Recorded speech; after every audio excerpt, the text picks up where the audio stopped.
The gentleman from Kansas, Mr. LaTuner. Gentleman from Kansas is recognized. Mr. Speaker, I rise today in strong support of H.R. 1, the Lower Energy Costs Act.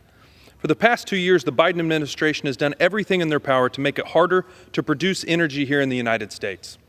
Within the first 24 hours of being sworn into office, President Biden took executive action to kill the Keystone XL pipeline project and ban new drilling on federal lands. When prices began to rise because of these misguided policies, the White House sold off our emergency oil supply and looked to Iran, Venezuela, and Saudi Arabia to increase production instead of turning to energy producers right here in America. Just a few years ago, our nation was energy independent. Now we are relying on our adversaries for our most critical energy resources.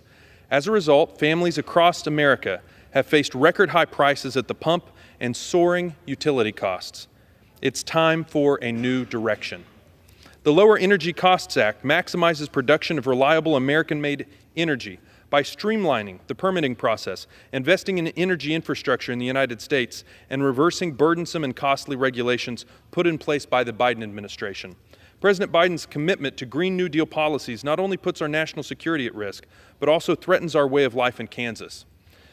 The energy sector in my home state employs more than 150,000 hardworking Kansans, provides more than $3 billion in family income, and delivers over $1.5 billion in state and local tax revenue.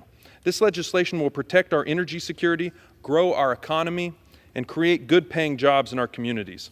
House Republicans promised the American people that we would take action to put our nation back on the path towards energy independence and lower gas and electricity prices for hardworking families.